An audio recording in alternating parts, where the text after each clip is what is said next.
हमारा आज का टॉपिक है दुखों का कारण और उसका निवारण।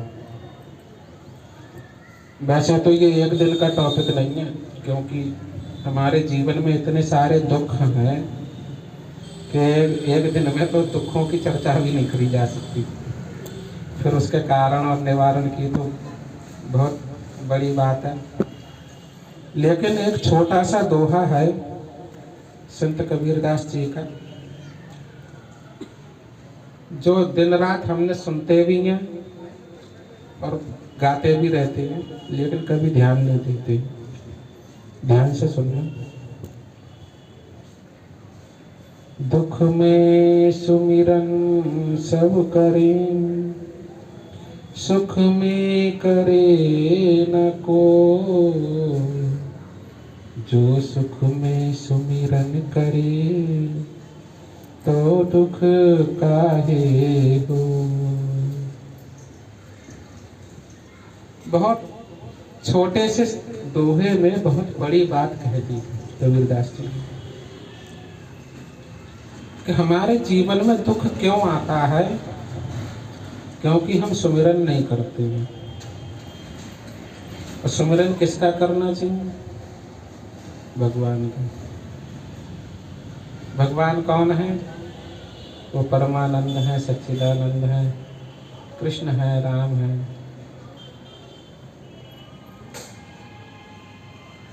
रामचरितमानस में हनुमान जी कहते हैं कि दुख कहते किसे हैं, है क्या दुख? तो हनुमान जी श्री रामचंद्र जी से कहते हैं कि हे प्रभु, मेरे जीवन में दुख का क्षण क्या होता है, कब होता है, मैं आपको बताता हूँ। कहे हनुमंत विपति प्रभु सोई, कही हनुमंत विपति प्रभु सोई, जब तब सुमिरन भजन न होई। हनुमान जी महाराज ने खुद बोला कि जीवन में विपत्ति का समय मेरे लिए तभी है जब मैं आपका सुमिरन नहीं कर पाता, भजन नहीं कर पाता। यानी दो अलग अलग संत, एक कबीरदास जी, उधर हनुमान जी जो श्री राम जी के अनन्य भक्त हैं, दोनों यही कह रहे हैं कि मेरे लिए विपत्ति का समय तो तभी है जब मैं सुमिरन करना छोड़ देता हूँ, भूल जाता हूँ। तो अगर हम सुमिरन करना चालू कर दें तो हमारे जीवन से दुख चले जाएंगे। इस बात की गारंटी है। संतों ने बोला है, झूठ नहीं बोला।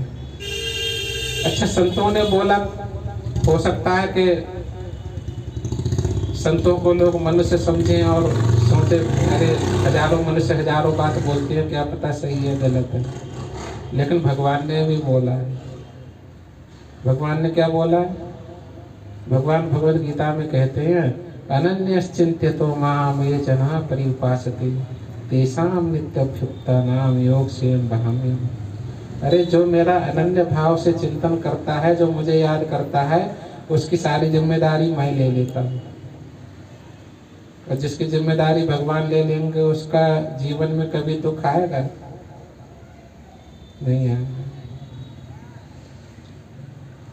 अब दिक्कत ये है कि हम भजन तो बहुत गाते हैं। हम लोग भजन गाने को वैसे मना करते हैं, उसका एक रीजन है, क्योंकि भजन जब हम गाते हैं तो ऐसा लगता है कि झूठे हृदय से गा रहे हैं। सच्चे हृदय से गाएं तो कोई परेशानी नहीं है। और दूसरा, भजन में जो बताया जाता है वो नहीं करते हैं। भजन जब हम गाते हैं तो भजन इसलिए गाते हैं ताकि उसमें जो बताया जा रहा है उसे करें, लेकिन हम करते नहीं हैं। कारण क्या है? जैसे हम भजन सुनते हैं, एक अब सौंप दिया इस जीवन का सब भार तुम्हारे हाथों में। अब भजन तो गा लिया, अब सौंप दिया। क्या वास्तव में हमने अपने आप को सौंप दिया प्रभु के हाथों में? नहीं सौंपा ना। अगर सौंपा होता तो फिर ये हालत नहीं होती, जीवन में दर बदर भटकते नहीं कर रहे होते। दूसरा भजन गाते हैं, बनवारी रे जीने का सहारा तेरा नाम रे, मुझे दुनिया वालों से क्या काम रे। क्या हम वास्तव में भजन गाते हैं, वैसा करते हैं? क्या वास्तव में हमारे जीने का सहारा केवल भगवान का नाम है? जीने का सहारा तेरा नाम है। कौन है ऐसा जो नाम के ही ऊपर बैठा है केवल? और फिर हम दोष भगवान को देते हैं कि भगवान हमारी सुनते हैं। जिधर से भी कान पकड़ो, भगवान भी वही कहते हैं कि मुझे याद करोगे तो मैं तुम्हारी देखभाल करूंगा। संत भी यही कहते हैं, भगवान को याद करोगे तो भगवान तुम्हारी सुरक्षा करेंगे। लेकिन हम करते ही नहीं हैं। हमारा विश्वास भगवान से ज्यादा इस संसार में है। हमारा विश्वास किसमें है? संसार में। संसार में कैसे है? बच्चे सोचते हैं हमारी रक्षा मम्मी पापा करेंगे। बच्चे यही तो सोचते हैं। अगर कोई कष्ट आएगा तो सबसे पहले किसे पुकारोगे? मम्मी को, है ना। लेकिन भक्त प्रहलाद किसे पुकारते थे? श्री हरि, है ना। इसीलिए देखो भक्त प्रहलाद का कभी कुछ नहीं बिगड़ा। और जब मम्मी पापा को पुकारते हैं उनका तो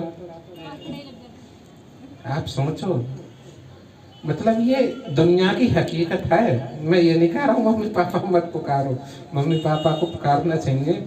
लेकिन जब संकट आता है तब मम्मी पापा की इतनी सामर्थ्य नहीं होती कि वे आपकी रक्षा कर सके। वे भी भगवान को ही पुकारेंगे, वे भी कहेंगे भगवान से, भगवान बचा लो इसे। तो हमेशा जीवन में हमें भरोसा तो भगवान पे करना चाहिए, लेकिन हम संसार पे अधिक भरोसा करते हैं। जैसे हमारे जीवन में कोई गलत घटना हो जाए, किसी ने हमारा मतलब अहित कर दिया, कोई नुकसान कर दिया, तो हम अपनी शिकायत लेके कहाँ जाते हैं? पुलिस के पास। हमें ऐसा विश्वास है कि पुलिस या कोर्ट जो है, अदालत जो है, वो न्याय करेगी। लेकिन क्या ऐसा होता है वास्तव में? वहां न्याय मिलता है आपको? बड़ी किस्मत हो, भगवान की कृपा ही हो, जो आपको मिल जाए तो अच्छी बात है। लेकिन वहां भी आपको प्रताड़ित ही तो किया जाता है। लेकिन एक भक्त पुलिस के पास नहीं जाता। एक भक्त भगवान से प्रार्थना करता है, हे प्रभु, ये जो भी मेरे साथ हुआ है आप देख लेना, मैं क्या कहूँ आपसे, आप सब जानते हैं। भक्त नहीं जाता। भक्त को भरोसा होता है भगवान पे और भगवान के न्याय पे। जयदेव गोस्वामी थे, उनके दोनों हाथ और दोनों पैर काट लिए चोरों ने। रास्ते से जा रहे थे जंगल से, और उनके पास कुछ धन था, तो धन के चक्कर में हाथ पैर दोनों काट के डाल दिए और वहीं गड्ढे में मरने के लिए छोड़ दिया। तो जयदेव गोस्वामी उधर से कोई और राजा महाराजाओं की कुछ बोल भी जा रही थी, बारात जा रही थी, जने क्या, तो उन्होंने देखा कि कोई पड़ा हुआ है, तो वो राजा जो थे वो उसे अपने साथ उठा के अपने महल में ले गए। उसका इलाज कराया जयदेव गोस्वामी को। और उसके बाद उनकी विद्वता को देख के उन्हें अपने महल का राजकवि बना दिया और हजारों नौकर उनकी सेवा में लगा दिए। कोई भी दिक्कत हो तो इनकी सेवा करें। अच्छा, वो जो चोर जो धन चुरा के लूटे थे वो उन्हीं राजा के राज्य के थे। उन्होंने देख लिया कि जयदेव गोस्वामी है तो वही आदमी है जिसे हमने काट के डाल दिया था। अगर इसने किसी दिन हमें पहचान लिया तो राजा से शिकायत करेगा और हमें सजा मिलेगी। तो वो चोर क्या करने गए? उनको मारने गए राजमहल में। फिर से कैसे मार डालते हैं। तो जब मारने गए तो राजा ने देख लिया कि कोई जयदेव गोस्वामी को मारने की कोशिश कर रहा था, पकड़ लिया चोरों को। जयदेव गोस्वामी से पूछा कि इन्होंने आपका क्या बिगाड़ा था? तो जयदेव गोस्वामी ने ये नहीं कहा इन्होंने मेरे हाथ पैर काटे थे, ये भी नहीं कहा ये मुझे मारने आए थे। जयदेव गोस्वामी बोले थे क्षमा कर दो, ये भगवान के भेजे हुए दूत थे और मेरे पिछले जन्म के कुछ कर्म थे, बस उसका बदला लेने आए थे, सो ले लिया, अब इनको छोड़ दो। जब उन चोरों ने इतना सुना तो जयदेव गोस्वामी के सामने दंडवत जमीन पे लेटकर करने लगे और क्षमा मांगने लगे। तो देखो जयदेव गोस्वामी कहीं गए नहीं शिकायत करने। क्यों? क्योंकि उन्हें मालूम था मेरे साथ जो भी आज गलत हो रहा है उसका कोई ना कोई कारण क्या है, भगवान, और मेरे कर्मों का फल मुझे मिल रहा है।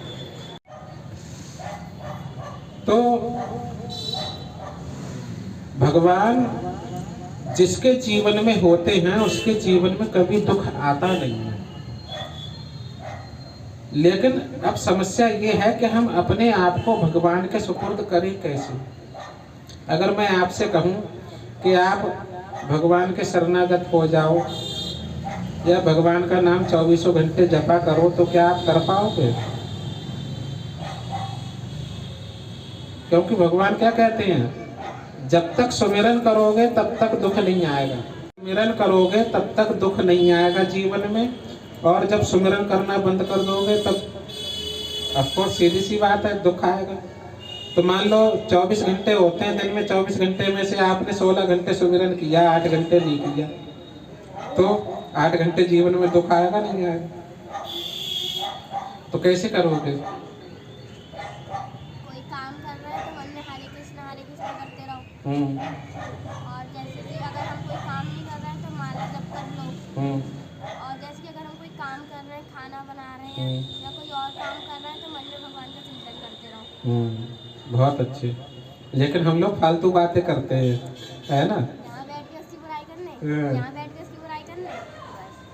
तो ये काम ना करके हमें क्या करना चाहिए? हरे कृष्णा कीर्तन करना चाहिए, है ना?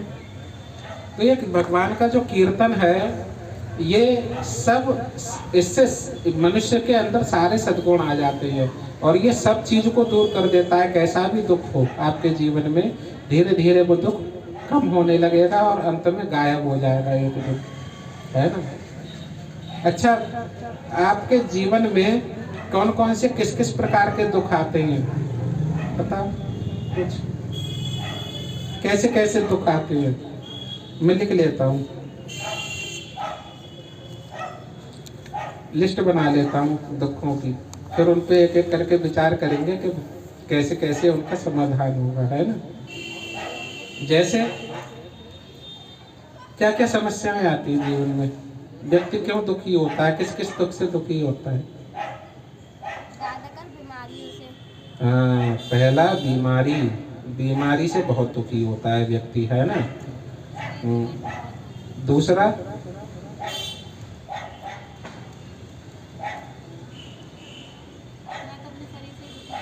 हाँ, वही बीमारी से, है ना? तो बीमारी ही एक महान दुख है, हैं?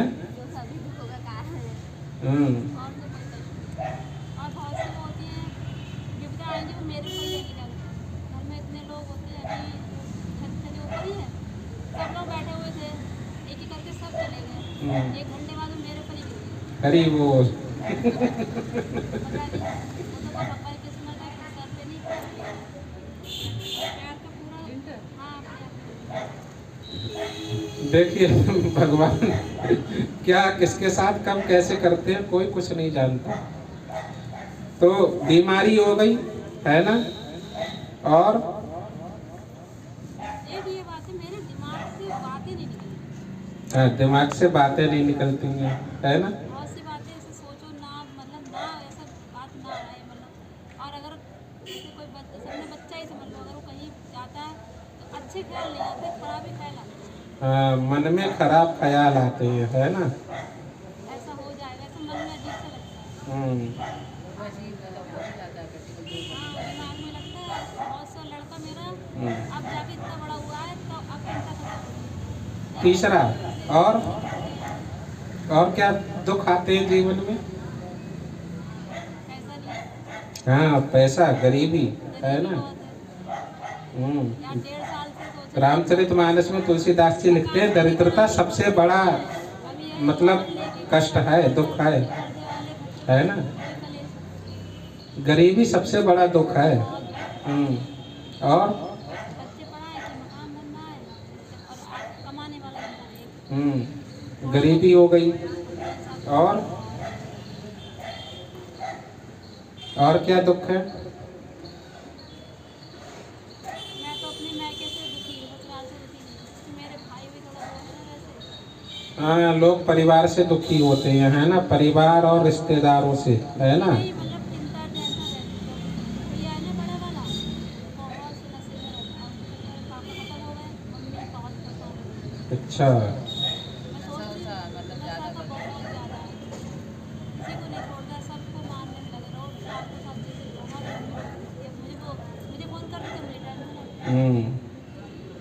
नशा, जुआ, ये बहुत सारी चीजें हैं जो मतलब घर में कलेश उत्पन्न करती हैं, है ना। पापा खत्म हो गए इसी चक्कर में, अब मम्मी रात दिन ऐसे होती हैं, उनके चक्कर में मैं नहीं पलटती, टेंशन लेती रहती हूँ। नहीं लोग बाहर भी तो बाहर नहीं। तो सोचिए, ऐसे ऐसे कष्ट आते हैं जीवन में, है ना। किसी के संतान नहीं है ना, ऐसे भी तो होता है ना। बुढ़ापा बहुत ज्यादा दुखी करता है। बुढ़ापे में सभी कुछ लगता है, सभी कष्ट अभी आ गए बुढ़ापे। संतान है तो पुत्र की प्राप्ति के लिए दुखी है व्यक्ति, कि लड़का नहीं है, वो उससे दुखी है। हाँ। है तो दुखी है। और जिसके लड़का है वो लड़के से दुखी है। जिसका नहीं है वो उसके लिए दुखी है, हमारा वो नहीं है। बेचारे इतने दुखी हैं लड़के से, इतने पैसे वाले हैं, यहाँ ले आओ ना, सब दिमाग में आए। लड़के दुखी। हमने कहा पहले ही तो है ना, कहा तो सबसे ही, अपने घर में सबसे कहा, मतलब यहाँ पे आई हूँ। और ये तो है, घर में उन्हें लगता है कि कहीं ऐसा अब मैं यहाँ आ जाऊँ तो घर पीछे पीछे वो भी आ जाए, ऐसे घर में ले जाऊँ, किसी को लगता है 1-2 घंटे बिताओ यहाँ पे आके, देखो क्या होता है, कहाँ ऐसा बेचार। तो ये भी दुख होता है ना। और बुढ़ापे का दुख तो होता ही है ना। सब यही सोचते हैं, लेकिन जान अपने हाथ में नहीं है। झेलना पड़ेगा। नहीं भैया, सही बात है गुरुजी, ये बात तो सही है। इतने बूढ़े बूढ़े वो मौत मांग रहे हैं, मौत नहीं है, और जो अच्छे से चल रहे हैं वो चले जा रहे हैं, है ना। कोमल दीदी की नानी पूरी 100 साल की हो गई थी, पहले खत्म हो गई, फिर हमने थोड़ा पानी पी लिया, फिर खत्म। भगवान दुख से निकलने का उपाय बता रहे हैं भगवद गीता में। और क्या उपाय है, ध्यान से सुनना, ठीक है। भगवान कहते हैं, युक्ताहार विहारस्य युक्त चेष्टस्य कर्मसु युक्त स्वप्नावबोधस्य योगो भवति दुःखहा। दुःखहा का मतलब है दुख खत्म हो जाएंगे, वो व्यक्ति जीत लेगा दुख को, जो क्या करता है, जो युक्ता आहार विहारस्य, जो आहार अपना सही रखे। क्या सही रखे? आहार, क्योंकि बीमारियां किससे आती हैं? आहार से, है ना। जो व्यक्ति सतोगुणी भोजन करेगा वो कभी बीमार नहीं पड़ेगा, भगवान कहते हैं। हमारे जीवन में बीमारियां आती हैं, हम सतोगुणी भोजन नहीं करते हैं, इसलिए, क्योंकि शरीर को एनर्जी किस चीज से मिलती है? भोजन से। और हम जब भोजन ही गलत खाएंगे तो बीमारियां आएंगी नहीं आएंगी। दूसरा, हमारा रूटीन गड़बड़ होता है। आहार के साथ विहारस्य बोला है भगवान ने। ये नहीं कि जब मन आया तब खा लिया, जब मन आया तब सो लिए, जब मन आया तब उठ गए। उन्होंने बोला विहार अच्छा होना चाहिए। विहार का मतलब है समय पे सोना, समय पे उठना, समय पे कार्य करना, समय पे खाना और समय पे सोना, ये सब चीजें होनी चाहिए। और ये जो हमारा समय गड़बड़ाया होता है, जो व्यक्ति समय के अनुसार कार्य नहीं करता है, उस व्यक्ति के जीवन में बीमारियां आएंगी। आहार हो गया, विहार हो गया, दो चीजें हो गई, ठीक है। युक्ताहार विहारस्य, यानी पहला खाना और दूसरा आदतों में नियमित होना। हमारी आदतें खराब होती हैं, आदतों में नियमित होना चाहिए। ये प्रैक्टिकल बता रहे हैं भगवान।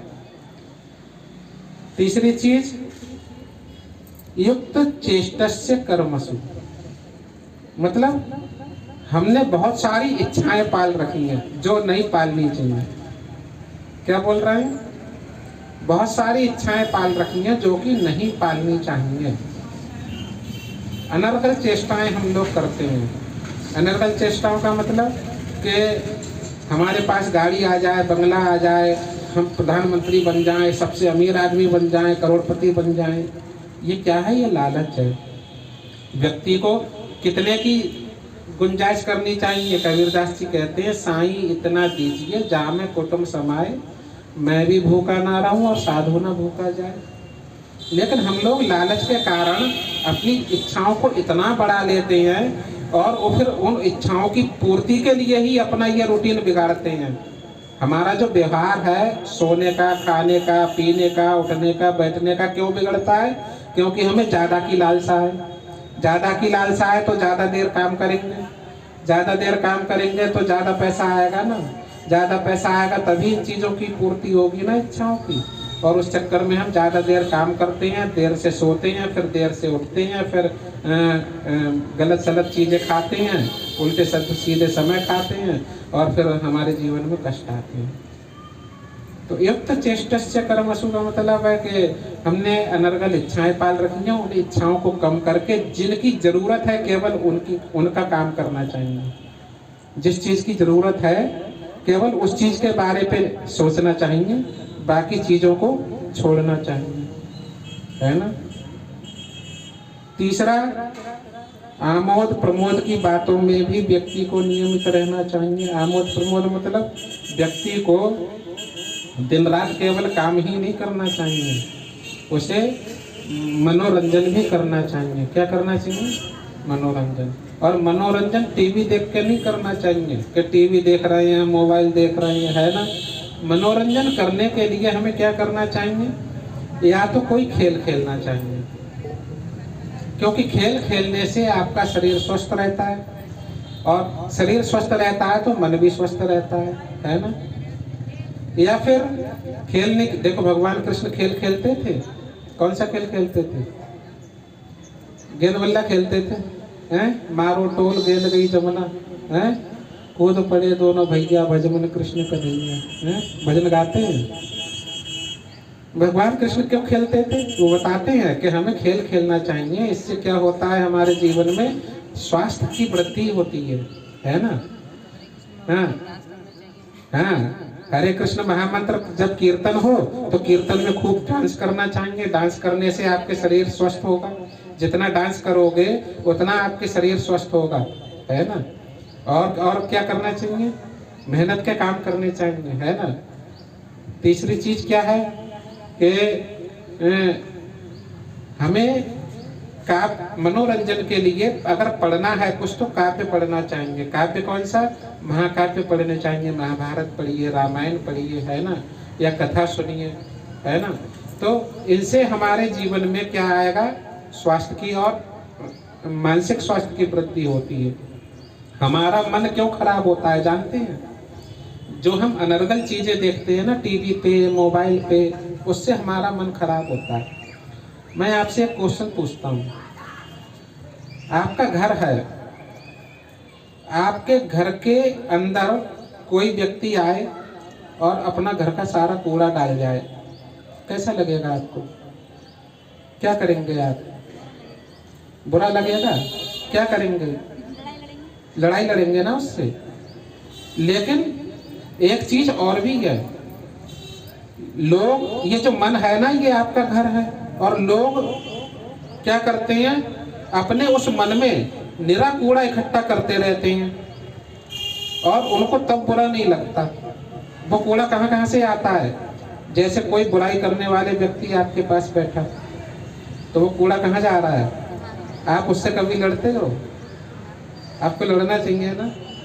कभी मेरे दिमाग में कूड़ा क्यों डाल रहे हो, कभी कहते हो आप उससे? नहीं, काम की कोई बात नहीं होती। अगर कोई व्यक्ति निंदा कर रहा है तो निंदा कभी काम की नहीं होती। समझ में आया? बुराई करने वाला व्यक्ति कभी कोई काम की बात नहीं बता सकता। इसलिए ऐसे व्यक्ति से हमेशा दूर रहो जो आपके मन में कूड़ा भरने का कोशिश कर रहा है ना। इसी से आपका मन खराब होता है। दूसरा, टीवी देखते हो आप, तो टीवी से वो कूड़ा आपके दिमाग में जाता है। टीवी पे क्या देखते हो आज, वो सास बहू का सीरियल या वो घर गृहस्थी के सीरियल जो आते हैं या पिक्चरें देखते हो, उनमें तो सारी अश्लीलता दिखाई जाती है, कुछ दिखाया जाता है इसके अलावा। तो लड़ाई झगड़े जब ये सब चीजें देखोगे तो दिमाग में क्या भरेगा, वही भरेगा ना, और वैसे ही विचार आएंगे। मोबाइल पे लोग फिल्मी गाने सुनते हैं और तरह तरह की चीजें देखते हैं जिनका नाम भी नहीं ले सकते हैं बैठ के। तो ऐसी चीजें देखोगे तो क्या होगा, आपका मन खराब होगा नहीं होगा।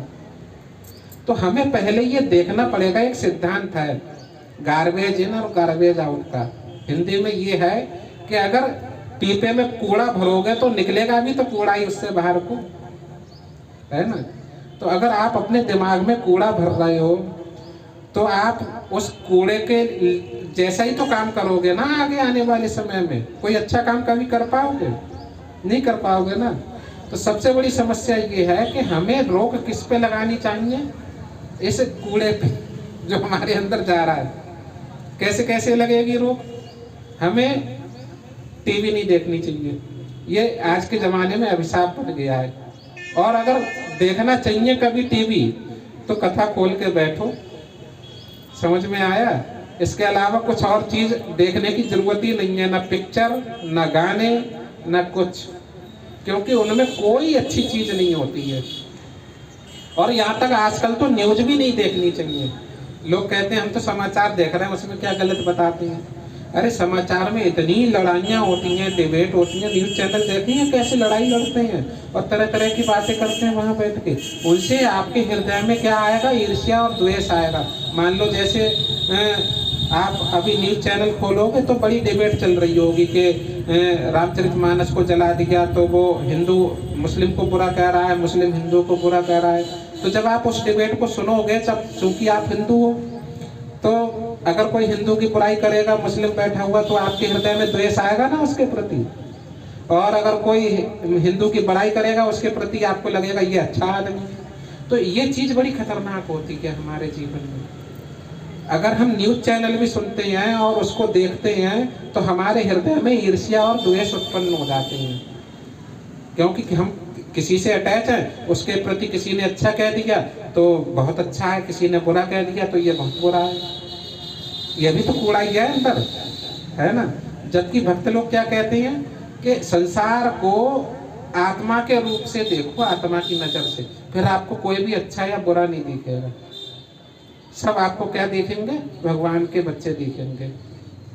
तो ये देखने की नज़र हमें कहाँ से मिलती है, इस सत्संग से मिलती है। इसलिए कथा में जो आएगा वो व्यक्ति देखना सीख जाएगा, वो भेदभाव करना भूल जाएगा कि ये ऊंचा है, ये नीचा, ये छोटा, ये बड़ा, ये हिंदू, ये मुस्लिम, वो नहीं देखेगा। वो क्या देखेगा, सब भगवान के भक्त हैं, बस एक नज़र होगी।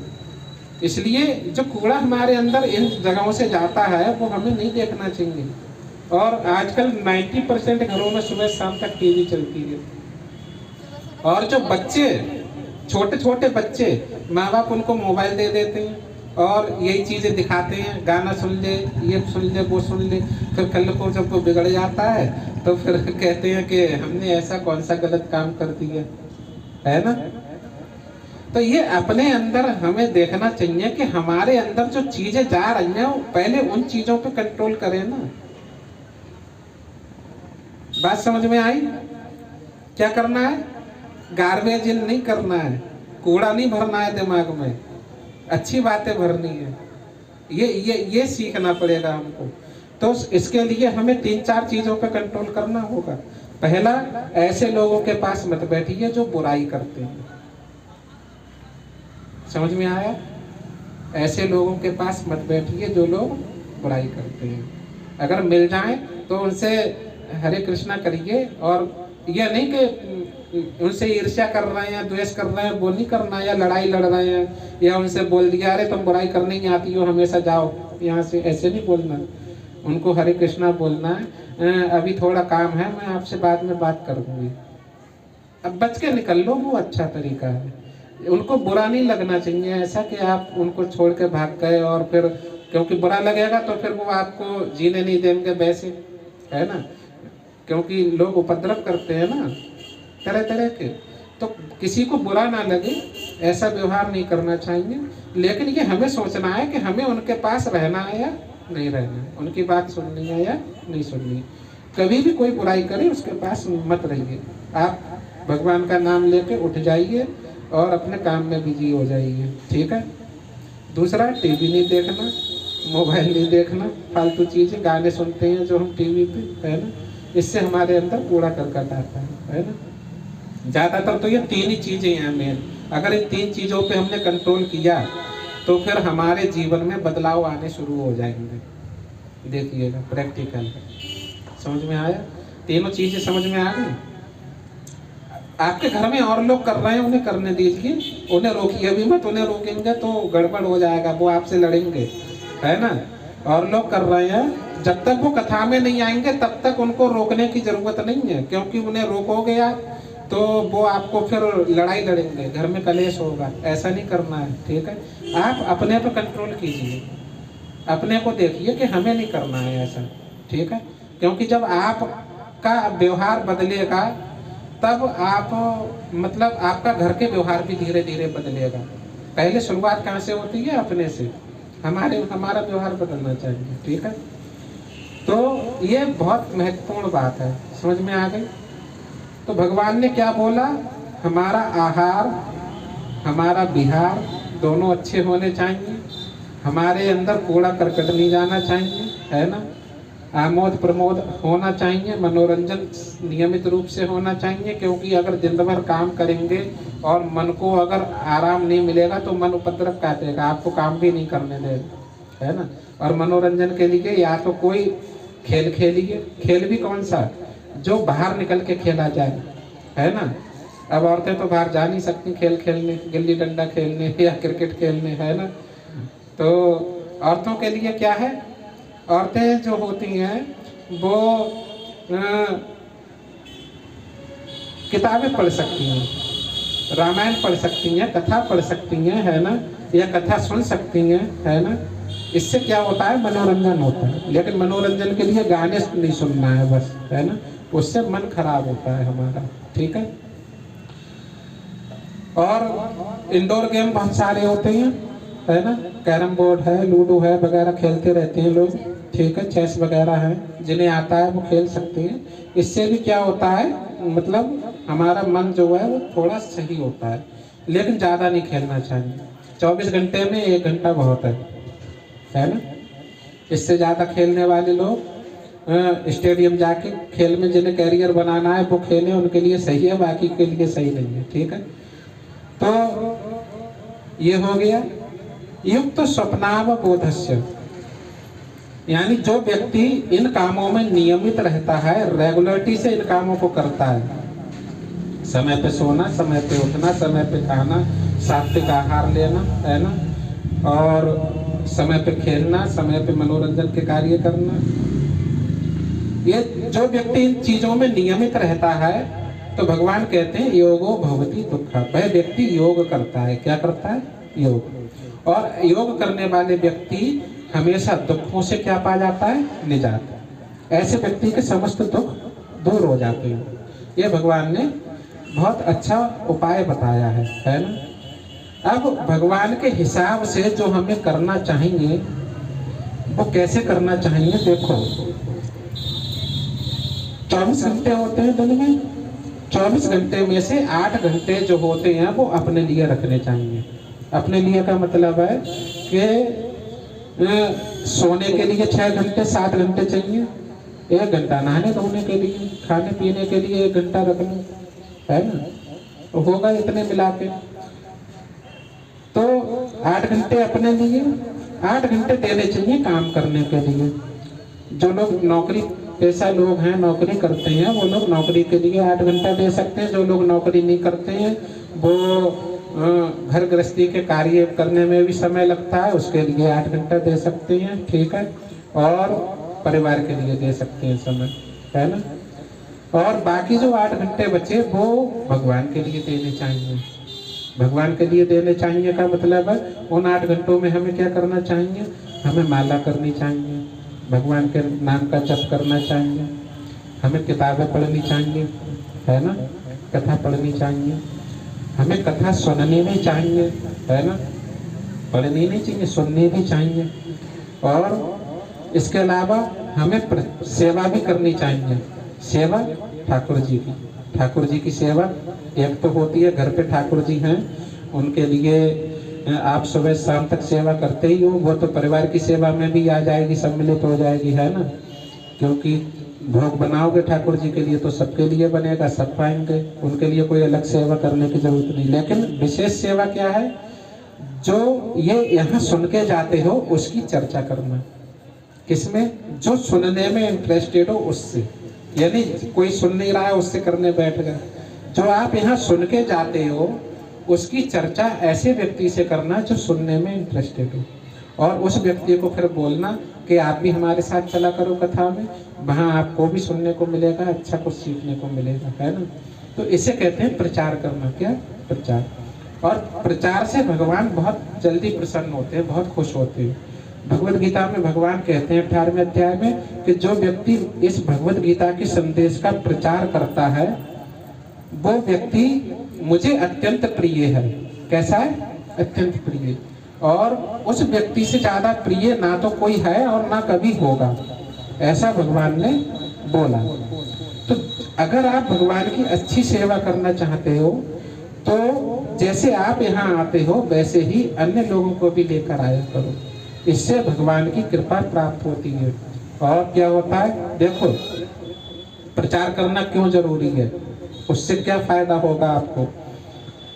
जैसे आप सुधर गए और बहुत अच्छे से चल रहे हो, ठीक है, लेकिन आपका पड़ोसी सुधरा हुआ नहीं है, तो वो आपको चैन से जीने देगा? नहीं जीने देगा ना। इसीलिए आप जब तक अपने पड़ोसी को अच्छा नहीं बनाओगे आप स्वयं चैन से नहीं रह पाओगे।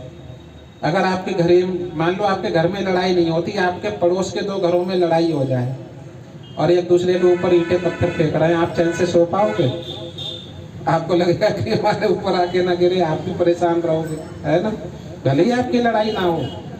इसीलिए हमारे आस पड़ोस में भी ऐसा माहौल ना हो कि कलेश हो, उसके लिए हमें प्रचार करना जरूरी है।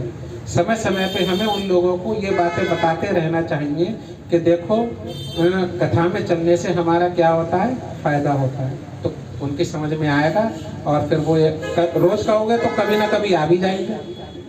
ऐसा नहीं है कि पहली बार बोला पहली बार में ही आ जाएं, वो तो बहुत भाग्यशाली लोग होते हैं, लेकिन रोज कहोगे, बार बार कहोगे तो एक ना एक दिन भी आएंगे, है ना। और जब आ जाएंगे तो उनका भी हृदय परिवर्तन होगा धीरे धीरे। ये बात समझ आई? तो मैंने 3 शेड्यूल बताए, एक 8 घंटे अपने लिए, 8 घंटे परिवार के लिए दीजिए, 8 घंटे अपनी भगवान के लिए दीजिए, ठाकुर जी के लिए दीजिए, है ना। इस तरह से हम सेवा करेंगे तो हमारे जीवन में जितने भी दुख हैं वो धीरे धीरे गायब हो जाएंगे। खासतौर से बीमारी का मैंने अभी बताया। बीमारी क्यों गायब हो जाएगी? क्योंकि जब आपका आहार विहार ठीक होगा, विचार ठीक होगा तो बीमारी कम हो जाएगी, गायब हो जाएगी धीरे धीरे, है ना। इस बात का प्रमाण। दूसरा, आपने बोला मन में खराब ख्याल आते हैं, तो खराब ख्याल आएंगे तो तभी, क्योंकि वो गार्बेज इन हो रहा है ना, कूड़ा जा रहा है अंदर, तो कूड़ा अंदर जाएगा तो मन क्या सोचेगा, वही कूड़ा के बारे में तो सोचेगा, है ना। तो अच्छे विचार आए इसके लिए हमें अच्छी चीजों को अंदर डालना पड़ेगा, कूड़े को छोड़ के, है ना। और अच्छी चीजें कैसे डालनी है वो मैं आपको बता चुका हूँ, ठीक है। भगवान का नाम जप कीजिए, भगवान का कीर्तन कीजिए, भगवान की कथा पढ़िए, भगवान की कथा सुनिए, है ना, भक्तों की कथाएं सुनिए। ये अच्छी चीजें हैं, इनसे आपके अंदर दिमाग में जब इन चीजों को सुनेंगे तो बुरे ख्याल नहीं आएंगे, कोई भी बुरा ख्याल नहीं आएगा। जैसे होता क्या है, हमें अपने बच्चे से बहुत अटैचमेंट है। हमारा बच्चा 2 दिन के लिए बाहर चला गया, हमने किया फोन नहीं उठा, तो मन में ख्याल आएगा कहीं कुछ हो तो नहीं गया, क्या हो गया, ये वो। अच्छा, ये क्यों आता है? इसलिए क्योंकि हमारे अंदर ऐसी भावना पड़ी हुई है पहले से। मन वही सोचता है जो उसके पास विचार पहले से होते हैं। अब एक संत क्या सोचता है भक्तों का कैसा व्यवहार होता है? भक्त सोचते हैं कि भगवान है ना देखने वाले, हमें किस बात की चिंता है। ये विचार आपके मन में कब आएगा? जब आप भक्तों की संगति में आएंगे, जब आप भगवान की कथा पढ़ेंगे, है ना, तब ये विचार आएगा मन में। हाँ, इसीलिए तो नहीं आती है। तो जब भगवान पे भरोसा होगा तब आपके मन में ये खराब विचार आएगा ही नहीं, अच्छा विचार आएगा। क्योंकि हाँ, भगवान देखने वाले हो। पैसे भी अगर मान लो आप यहाँ हो, आपका बच्चा कहीं बाहर है, आप कर क्या सकते हो? जो करेंगे भगवान ही करेंगे ना। हाँ, तो इसलिए भक्त जो होता है वो यथार्थ में सोचता है, असलियत को सोचता है कि असलियत क्या है, कि भगवान ही रक्षक हैं, वो जैसा चाहेंगे वैसा ही होगा। हमें चिंता करने की कोई आवश्यकता नहीं है, और चिंता करके भी हम कुछ कर भी नहीं सकते, है ना। इसलिए ज्यादा से ज्यादा हो तो भगवान के नाम का माला कीजिए। माला करेंगे तो भगवान आपकी सुनेंगे, है ना। सत्यनारायण कथा सुनते हैं तो उसमें क्या सुनते हैं कि उसको साधु बनिया को जेल में डाल दिया गया, कलावती और लीलावती को कुछ पता ही नहीं, वो क्या करें बेचारी, क्या हुआ उनके साथ क्या नहीं हुआ। उन्होंने क्या किया? भगवान का नाम लिया ना। तो भगवान का नाम लोगे तो भगवान सुनेंगे, है ना। तो अच्छी जगह आओगे तब अच्छे विचार मन में आएंगे, है ना। और कूड़ा दान बनाओगे मन को तो फिर वैसे विचार आएंगे, है ना। तो ये बहुत महत्वपूर्ण बात है मन को सुधारने के लिए, है ना। अच्छा, तीसरी चीज थी गरीबी। गरीबी पे आते हैं। गरीबी से कैसे निजात पाया जाए? आपको पता है लक्ष्मी जो है वो भगवान नारायण की सेविका है, दासी है, उन्हीं की तो सेवा करती है। नारायण के चरण कमल दबाती रहती है लक्ष्मी जी। अब अगर आप सोचो कि आपके यहाँ लक्ष्मी का प्रकाश हो और लक्ष्मी कभी छोड़ के ना जाए, तो उसके लिए क्या करना पड़ेगा? आप लक्ष्मी को मत बुलाइए। लक्ष्मी को बुलाएंगे वो कभी नहीं आएगी, क्योंकि वो नारायण को छोड़ के कभी जाती नहीं है। वो नारायण की सेवा करेगी या आपकी कराएगी? वो नहीं आएगी। आप नारायण को अपने घर लेके आइए। किसको? नारायण। जब नारायण आपके घर आएंगे, लक्ष्मी पीछे पीछे अपने आप आ जाएगी, कुछ कहने की जरूरत नहीं पड़ेगी। समझ में आया? पहली चीज। गरीबी दूर करने के बहुत सारे उपाय हैं, मैं आपको मुख्य मुख्य उपाय बता रहा हूँ, ठीक है। पहला, नारायण को घर लेके आइए और नारायण की सेवा कीजिए। क्या कीजिए? सेवा। और किससे कीजिए? अच्छी अच्छी चीजों से। भगवान के लिए सबसे अच्छी सुंदर से सुंदर वस्तु लाके भेंट कीजिए, और भगवान को आदत हो जाएगी फिर उस चीज की। क्या हो जाएगी? आदत। हमारे यहाँ जो अर्चा विग्रह होते हैं ना छोटे से, उनको आदत हो जाती है सेवा कर करके। और जितने प्रेम से आप सेवा करोगे ना, उतना ही उनमें आपके प्रति प्रेम उत्पन्न होगा।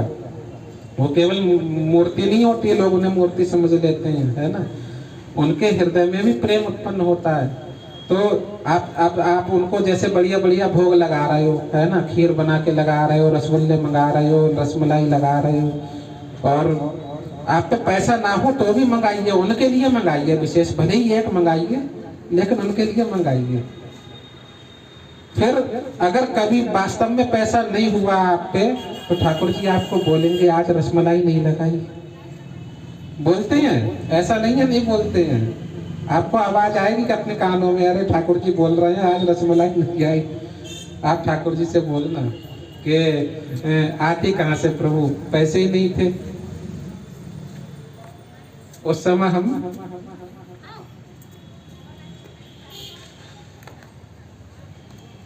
हमें ठाकुर जी से बोलना चाहिए।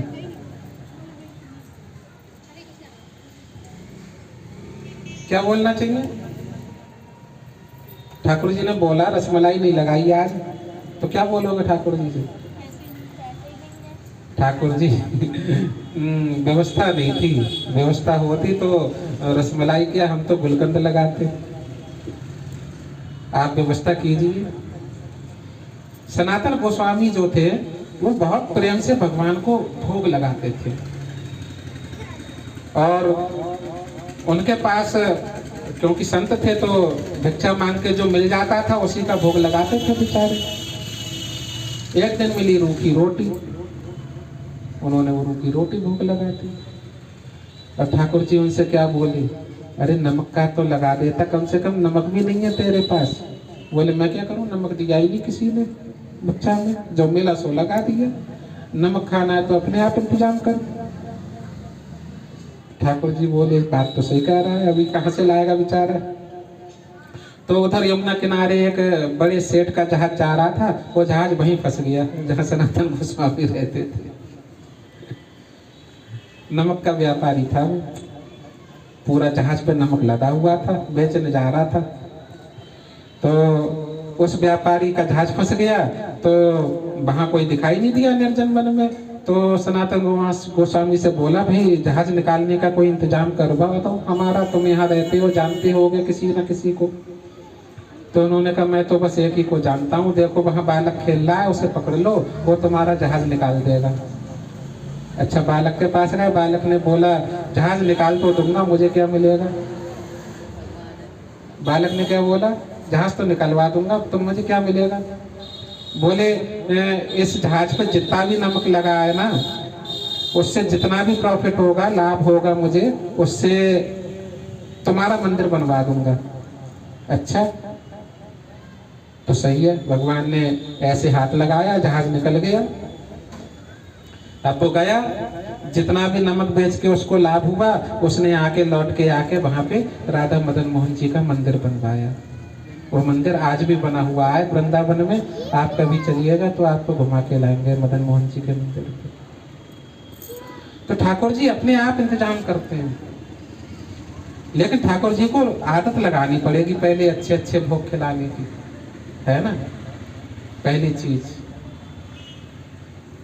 ठाकुर जी घर में आ जाए, ठाकुर जी की अच्छे से सेवा करिए, अच्छे से भोग लगाइए, लक्ष्मी आना शुरू होगी धीरे धीरे। दूसरा, भगवान लक्ष्मी उसे देते हैं जो लक्ष्मी का सदुपयोग करता है। क्या करता है, सदुपयोग। जो व्यक्ति लक्ष्मी का दुरुपयोग करेगा, उसके घर में कभी भी लक्ष्मी नहीं आएगी, वो कंगाल का कंगाल रहेगा, वो कभी अमीर नहीं बन सकता। रोजी रोटी तो चलती रहेगी, खाने पीने को भगवान सबको ही देते हैं, जानवरों को देते हैं, तो इंसानों को क्यों नहीं देंगे।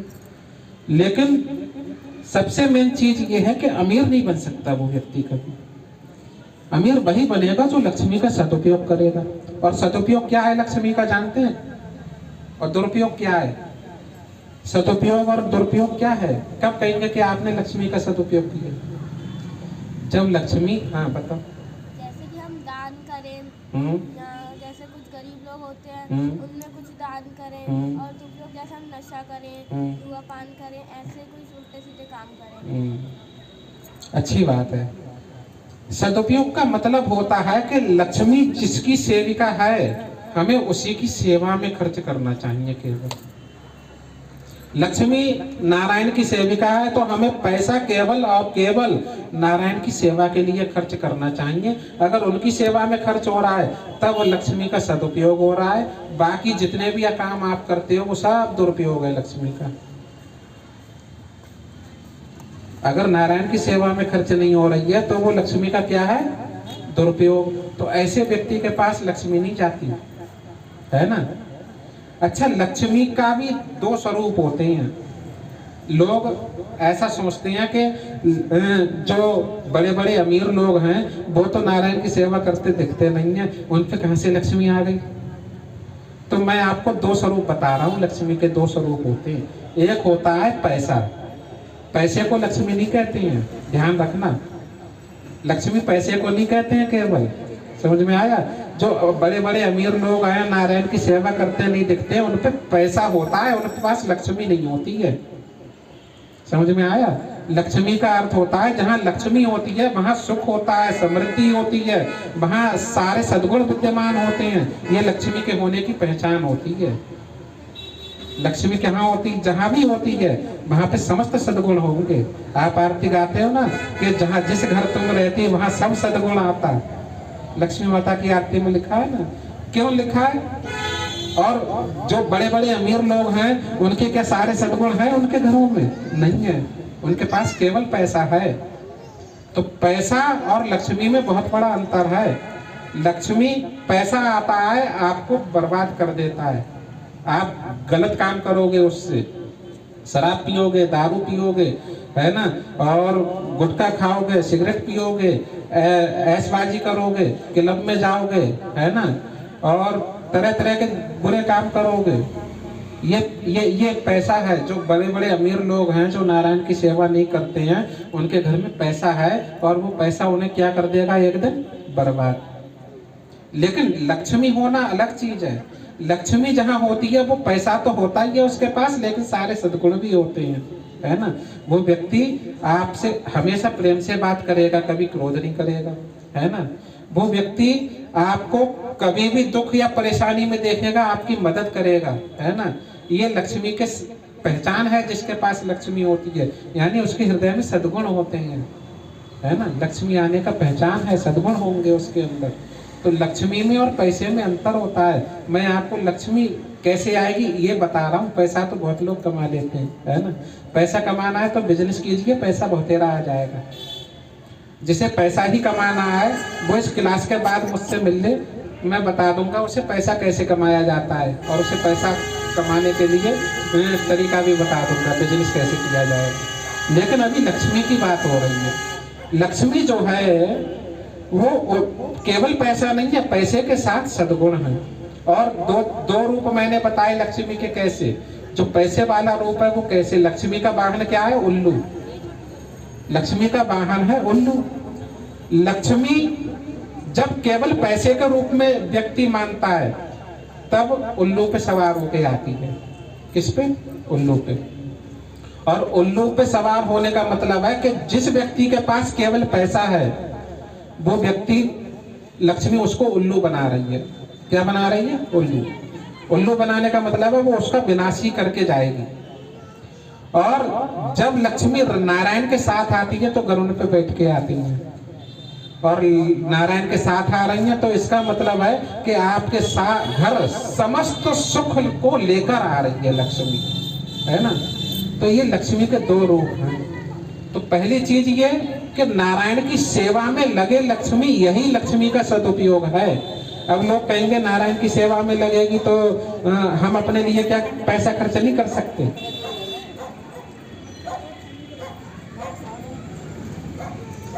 नहीं, ध्यान से सुनो कि अगर मैंने बोला लक्ष्मी नारायण की सेवा में लगे केवल, तो क्या हम अपने लिए पैसा खर्च नहीं कर सकते? अपने लिए कैसे करेंगे? अपने लिए खर्च करने की जरूरत ही नहीं है। पूछो कैसे? क्योंकि आप घर बनवा रहे हो मान लो, तो अभी अपने लिए बनवाते हो, उसके लिए पैसा चाहिए, अपने लिए घर बनवाओगे, है ना। और जब अपने लिए बनवाओगे तो वो आपके लिए होगा। किसके लिए? आपके लिए। लेकिन मैं ये कह रहा हूं आप अपने लिए घर मत बनवाओ, आप ठाकुर जी के लिए मंदिर बनवाओ। मंदिर में नहीं रह सकते। हमारे यहाँ क्या था, हर घर मंदिर होता था पहले। आज हर घर घर होता है केवल, अब मंदिर नहीं होता। आज हर घर में ठाकुर जी की पूजा नहीं होती। पहले घर घर तुलसी हुआ करती थी, घर घर ठाकुर जी की सेवा हुआ करती थी। आज कितने घरों में होती है सुबह शाम तुलसी आरती या ठाकुर जी की सेवा? नहीं होती ना। लोग आज अपने लिए घर बनाते हैं, लेकिन हमें जब ठाकुर जी के लिए बनाएंगे तब लक्ष्मी का वास होगा उसमें, है ना, पहली चीज। दूसरा, हम खाना अपने लिए बनाते हैं। किसके लिए? अपने लिए। तो वो लक्ष्मी का दुरुपयोग है, क्योंकि अपने लिए इस्तेमाल कर रहे हो उसको। आप ठाकुर जी के लिए भोजन बनाइए, भोग लगाइए और प्रसाद ग्रहण कीजिए, वो लक्ष्मी का सदुपयोग है। समझ में आया? क्या करना है? ठाकुर जी के लिए भोग बनाइए। आप वस्त्र अपने लिए खरीद के लाते हो, है ना, और फिर पहनते हो उसके लिए, ये लक्ष्मी का दुरुपयोग है। लेकिन आप ठाकुर जी के लिए वस्त्र लाइए और साथ में अपने भी ले आइए। ठाकुर जी हम आपके ही परिवार के तो हम नहीं पहनेंगे क्या? ये लक्ष्मी का सदुपयोग है। समझ में आया? तो हमें ये सीखना पड़ेगा कि लक्ष्मी का सदुपयोग होना चाहिए, दुरुपयोग नहीं होना चाहिए। जिस दिन लक्ष्मी का सदुपयोग करने लगोगे, वो नारायण की कृपा से आपके जीवन में लक्ष्मी आ जाएगी, है ना। तीसरी चीज और क्या है?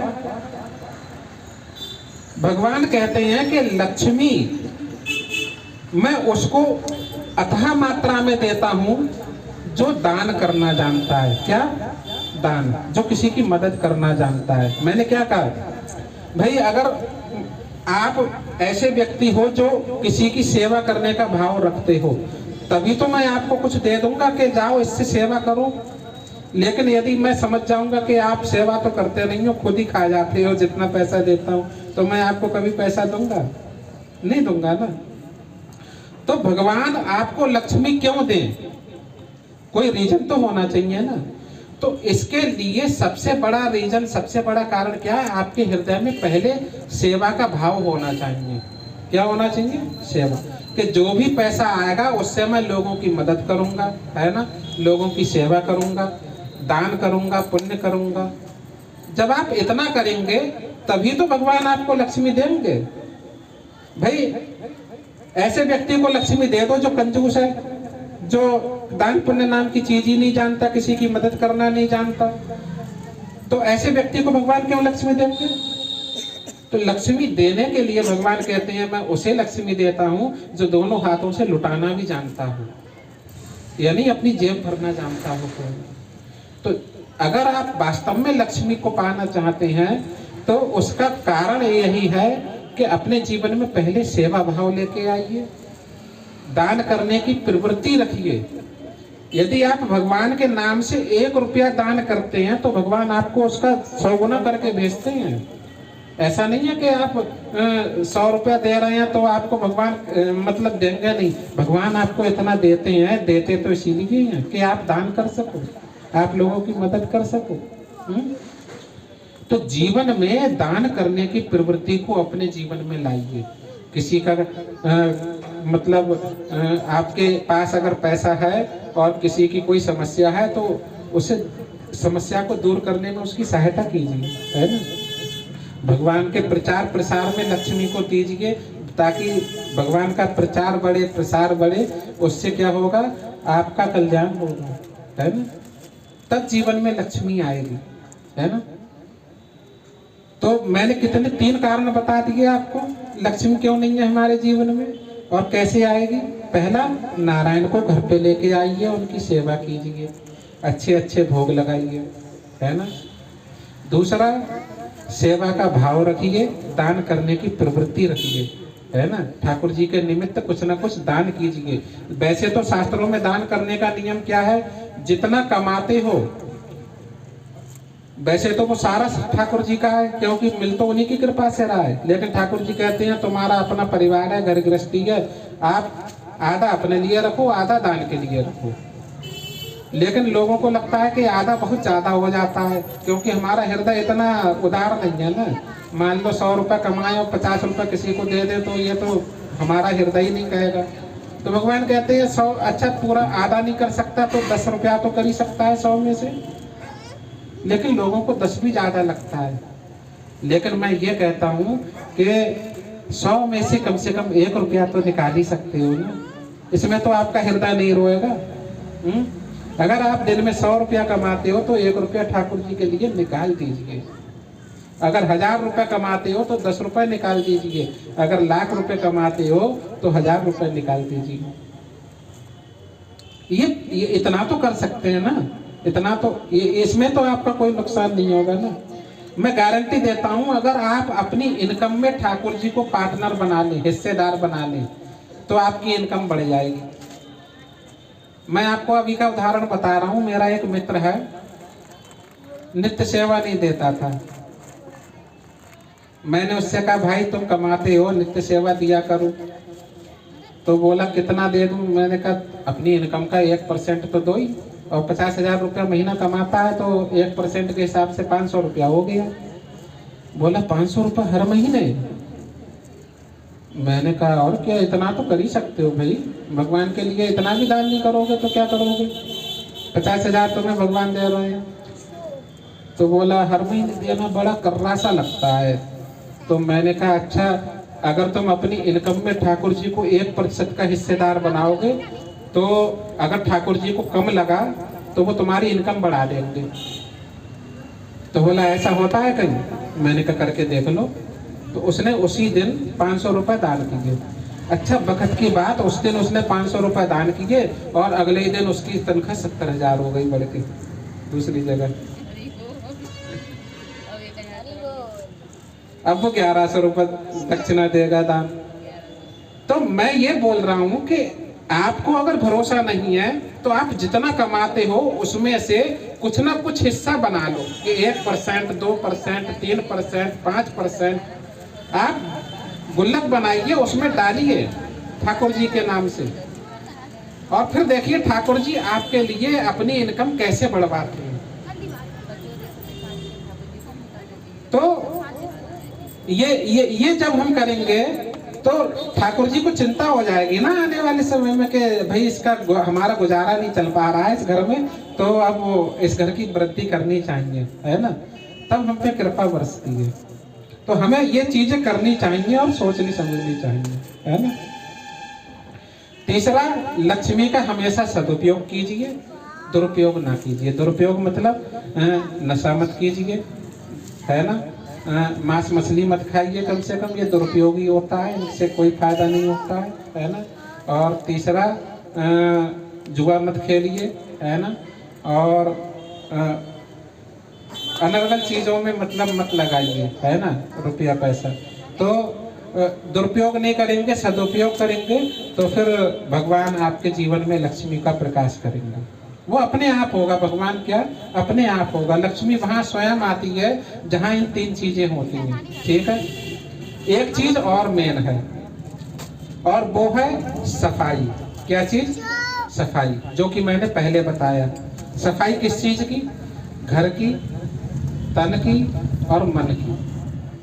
यानी आपका घर भी साफ सुथरा होना चाहिए, तन भी साफ सुथरा होना चाहिए, मन भी साफ सुथरा होना चाहिए, है ना। जहाँ सफाई रहेगी वहाँ लक्ष्मी का प्रकाश रहेगा, ठीक है। ये चीजें जो अगर हमारे जीवन में रहेंगी, कुछ लोग होते हैं ना मैले कुचैले कपड़े पहने रहते हैं या नहाते नहीं है 3-3, 4-4 दिन, तो ऐसे लोगों के जीवन में क्या है, लक्ष्मी आएगी, है ना। भगवान के भक्तों की बात अलग है। भगवान के भक्त लक्ष्मी को चाहते नहीं है, इसलिए वो नहाए ना नहाए उनसे फर्क नहीं पड़ता, है ना। लेकिन जिसे लक्ष्मी चाहिए उसको जरूरी है नहाना, है ना। साफ सफाई जरूरी है, घर की, तन की, मन की। और मन की साफ सफाई किससे होती है? कथा से। कथा सुनिए, इससे मन की सफाई होती है ना। हाँ बिल्कुल, उठना जरूरी होता है। सुबह सुबह पता है भगवान नारायण लक्ष्मी के साथ आते हैं घर पे, और जो ब्रह्म मुहूर्त में नहीं उठता है और दरवाजा जिसका साफ नहीं होता है, भगवान लौट जाते हैं देख के ही। सुबह उठ के सबसे पहले दरवाजा साफ करना चाहिए व्यक्ति को, है ना। नहा दरवाजे पे धुलाई कर देनी चाहिए, है ना। ब्रह्म मुहूर्त में उठिए, 4 बजे के टाइम उठिए, 4:30 बजे तक साफ सफाई कर लीजिए और 4:30 बजे भगवान के नाम का जप कीजिए या आरती कीजिए, है ना, मंगल आरती, है ना। हाँ ब्रह्म काम ना हो तो भी उठना चाहिए भगवान के लिए। देखिए जीवन जो है वो भगवान के लिए जिए, अपने लिए नहीं जिए। मैंने क्या कहा? अपने लिए जियोगे, अपने लिए जियोगे तो कष्ट आएंगे, भगवान के लिए जियोगे तो भगवान कष्ट आने नहीं देंगे। जैसे अभी क्या होता है, आप अपनी सेवा करते हो ना, अपने परिवार की सेवा करते हो, तो भगवान कहते हैं तुम्हारे कष्टों का निवारण भी तुम्हारे परिवार वाले ही करेंगे। तुम्हारे जीवन में बीमारी आएगी, उसका इलाज परिवार वाले कराएंगे, है ना। लेकिन जब आप ठाकुर जी की सेवा करोगे ना, तो ठाकुर जी कहते हैं अरे ये तो मेरी सेवा करता है, इसकी चिंता मुझे होगी। फिर ठाकुर जी आपको बल और शक्ति प्रदान करेंगे, आपको इलाज की जरूरत ही नहीं पड़ेगी, ठीक है। तो ये बात समझ में आ गई। तो मैंने 3 चीजें बता दी। देखो, बीमारी के बारे में बता दिया कैसे दूर होगा, पैसे गरीबी के बारे में बता दिया कैसे दूर होगा, ठीक है। और इसके बावजूद भी अगर कोई समस्या है पैसे की, तो वो मुझसे कथा के बाद मिल ले, मैं उसको बाद में बता सकता हूँ कि कैसे आप अपने जीवन में उस समस्या को दूर कर सकते हैं, ठीक है। समझ में आया? तो आज के लिए हम यहीं पे कथा विश्राम करते हैं, ठीक है। कोई पूछना हो तो पूछ सकते हो। हाँ क्योंकि सब लोग कहते हैं कि विष्णु भगवान की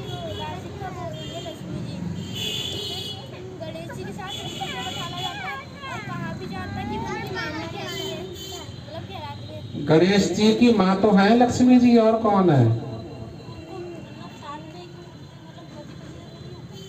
नहीं, एक्चुअल में है क्या कि मैंने क्या कहा, लक्ष्मी वहां रुकती है जहां पे उसका सदुपयोग कर होता है, और जहां दुरुपयोग होता है वहां से लक्ष्मी भाग जाती है।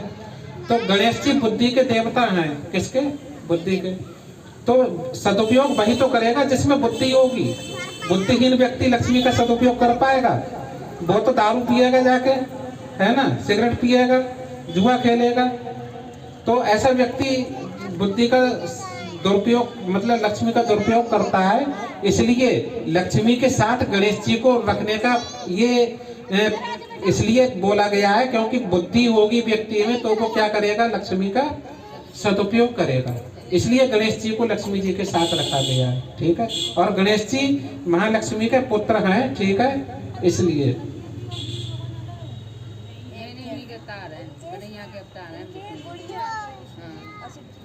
कौन? ये कुछ नहीं कन्हैया और विष्णु भगवान के अलग अलग स्थान है। देखो, विष्णु भगवान, शिव जी और ब्रह्मा जी, ये तीनों भगवान श्री कृष्ण के गुण अवतार कहलाते हैं। ठीक है। तो जो व्यक्ति,